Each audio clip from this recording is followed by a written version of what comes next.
یہ سب کچھ سرکار تو بتا کے گئے. صحابہ کہتے ہیں کہ نماز فجر سے شروع ہوئے تو سارا دن کوئی ایک چیز بھی نہیں چھوڑی, قیامت تک کی سب کچھ بتا دیا, یہاں تک کہ جنتی جنت میں داخل ہو گئے اور جہنمی جہنم میں داخل ہو گئے. فحافظھا من حافظھا وناسیھا من ناسیھا, کہ جس نے یاد کیا اس نے یاد کیا, جو بھول گیا وہ بھول گیا. لیکن رسول پاک صلی اللہ علیہ وسلم نے تو کوئی کمی نہیں چھوڑی, سب کچھ بیان کیا. تو وہ جو سب کچھ رسول پاک صلی اللہ علیہ وسلم نے ہمارے لیے بیان کیا, آج سب سے پہلا المیہ تو یہ ہے کہ اس کا پڑھنا ہمارے لیے مشکل ہے.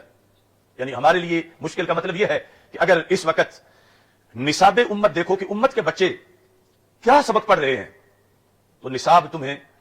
قرآن و سنت والا پڑھنے والے نصاب وہ صرف 2% ملیں گے, اور 98% وہ پڑھ ہی وہ رہے ہیں کہ جو ایک ضمنی چیز ہے برائے ضرورت, کبھی کبھی جس کی ضرورت پڑتی ہے, اور جو کچھ ہمیں سرکار دو عالم صلی اللہ علیہ وسلم نے دیا اس کے لیے تو پڑھنے کے لیے کوئی معاشرے میں اٹریکشن ہی نہیں کہ میرا بچہ وہ پڑھے کہ جو دین میں ہمارے آقا صلی اللہ علیہ وسلم نے ہمیں بتایا, اور اتنا اسپیشلسٹ بن جائے کہ ہر زمانے کے اندر جب کوئی نیا مسئلہ اٹھے تو اسے پتا چلے کہ اس کے بارے میں تو سرکار یہ فرما کے گئے ہیں.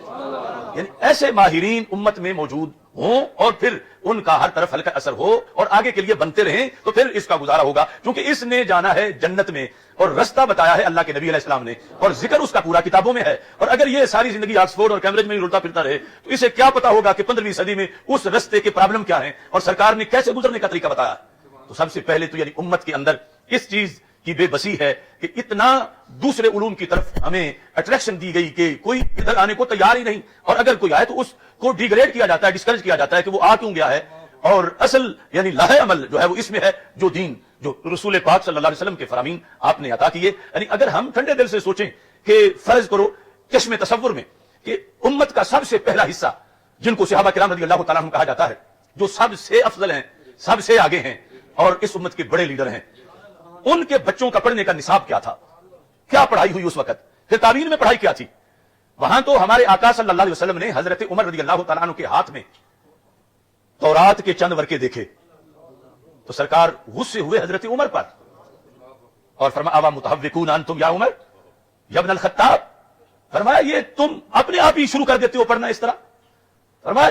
چہرے کا رنگ سرخ تھا, فرمایا جنہیں رب نے آخری کتاب دی ہے وہ ہاتھوں میں دوسرے ورقے کیوں اٹھائے پھرتے.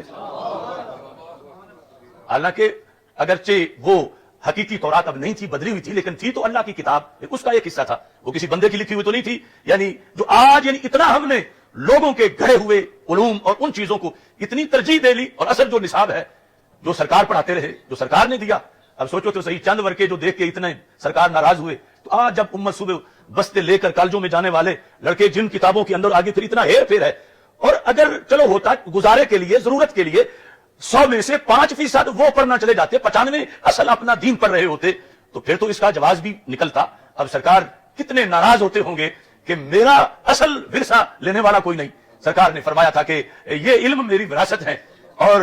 جو اسے حاصل کرے فمن اخذہ اخذ بحظ وافر, فرمایا جو میرا علم پڑھے, شارٹ نہ پڑھے, چھوٹا نصاب نہ پڑھے, تھوڑا نہ پڑھے, فرمایا زیادہ میرا حصہ لے, زیادہ لے. تو یعنی یہ ایک علیحدہ سازش تھی اور ہے کہ لوگوں کے ذہنوں میں امپارٹینس دوسری طرف کی ڈال دی جائے. ادھر تنخواہ اچھی ہے, ادھر عہدہ اچھا ہے, ادھر ویزا ملے گا, نیشنلٹی ملے گی, اس طرح کی صورتحال, اور ادھر ہو سکتا ہے کہ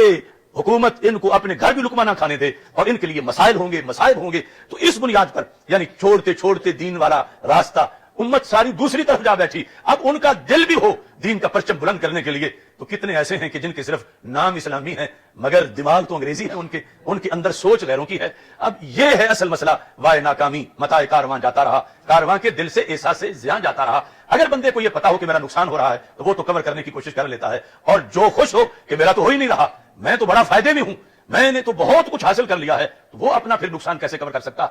تو یہی صورتحال کہ اصل آج کے لحاظ سے جو قرآن و سنت کی رہنمائی ہے وہ ہماری آنکھوں سے اوجھل کی گئی ہے, کی جا رہی ہے, اور پوری سامنے نہیں, جس کی وجہ سے یہ انحطاط ہے کہ دجال کے جو گروپ ہیں, دجال کی جو لابی ہے, وہ اس وقت قوت میں آ چکی ہے. یعنی یہ آج کے موضوع کا مطلب نہیں کہ دجال کوئی پرسوں ظاہر ہونے والا ہے یا 2-4 سال بعد. اس کے لحاظ سے جو تیاری ہے, نیٹ ورک ہے اس کا, اور دجال کو سپورٹ کرنے کے لیے جو فوجیں بنے گی, دجال کو سپورٹ کرنے کے لیے جو ٹولے نکلیں گے, اور دجال کے حمایت میں جو دجال کے کہنے پر لوگ فوراً گمراہ ہو جائیں گے, وہ سارے لاؤ لشکر معاذ اللہ پورے تیار ہو چکے ہیں.